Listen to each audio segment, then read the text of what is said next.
നമസ്കാരം. മലയാള സിനിമയുടെ വിദേശ മാർക്കറ്റിൽ സമീപകാലത്തുണ്ടായ വളർച്ച വിസ്മയിപ്പിക്കുന്നതാണ്.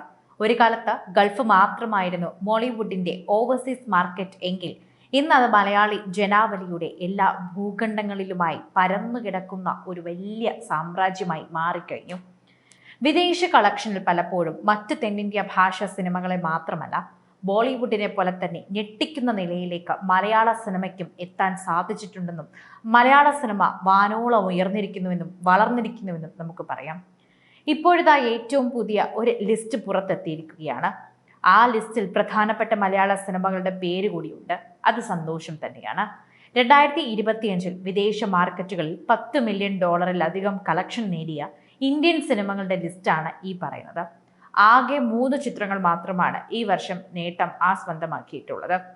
ഏതൊക്കെയാണ് ആ ചിത്രങ്ങളെന്ന് എല്ലാവർക്കും അറിയാൻ വളരെയധികം ആകാംക്ഷഭരിതരായി കാത്തിരിക്കുകയായിരുന്നു. 3-ൽ 2 മലയാള ചിത്രങ്ങളാണ്. ഇതിൽ പരം അഭിമാനിക്കാൻ മറ്റെന്താണുള്ളത്?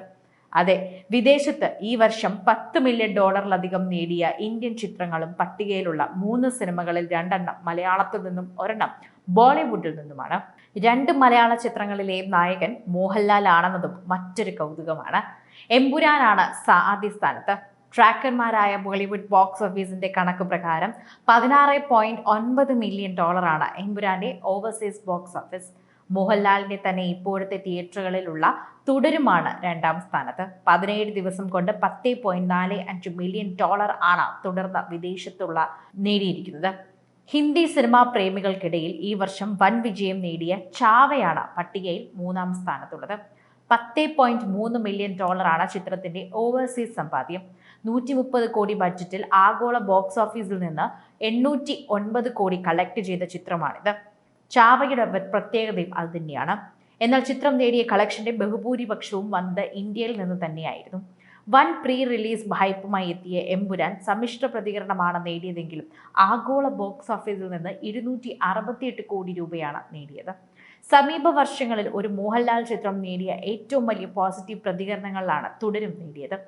ആഗോള ബോക്സ് ഓഫീസിൽ നിന്ന് ഇതിനോടകം തന്നെ 200 കോടി ക്ലബിൽ എത്തിയിട്ടുമുണ്ട് ഈ ചിത്രം. തുടരും കൂടെ ആയപ്പോൾ തുടർച്ചയായുള്ള വൻ വിജയങ്ങളിലൂടെ മലയാള സിനിമയുടെ ബോക്സ് ഓഫീസ് കിരീടം തൻ്റെ കയ്യിൽ ഭദ്രമാണെന്ന് വീണ്ടും തെളിയിച്ചിരിക്കുകയാണ്. മോഹൻലാൽ തുടരും എന്ന സിനിമയുടെ പ്രത്യേകത എന്നത് അതിൻ്റെ വ്യത്യസ്തമായ കഥ തന്നെയാണ്. അതിനാരാണ് മോഹൻലാലിന് വേണ്ടി സ്ക്രിപ്റ്റ് കൊടുത്തത് എന്ന് അറിയണം. അതൊരു അസൽ മോഹൻലാൽ ആരാധകനെ കൊണ്ട് മാത്രം കഴിയുന്നൊരു കാര്യമാണെന്ന് കൂടി പറയണം. അങ്ങനെ ഒരാൾക്ക് മാത്രമേ ആ സ്ക്രിപ്റ്റ് നൽകാൻ സാധിക്കൂ എന്നും അദ്ദേഹത്തിന് തിരികെ കൊണ്ടുവരാൻ സാധിക്കൂ എന്നും പറയണം. കാരണം ഒരു ആരാധകൻ ആഗ്രഹിക്കുന്ന കണ്ണിലൂടെയാണ് നമ്മൾ മോഹൻലാലിനെ കണ്ടത്. മോഹൻലാൽ ഒരിക്കലും പ്രതീക്ഷിക്കാത്ത ഒരു വലിയ ജയം തന്നെയാണ് തുടരുമെന്ന സിനിമയിൽ ലഭിച്ചിരിക്കുന്നത്. അതുകൊണ്ട് തന്നെ മോഹൻലാൽ ആരാധകർക്ക് ഒരു പൊടിക്ക് അഹങ്കാരമുണ്ട് എന്ന് തന്നെ പറയണം. കാരണം അത് അഭിമാനത്തിന്റെ അഹങ്കാരമാണെന്ന് കൂടി അവർ വ്യക്തമാക്കുന്നുണ്ട്.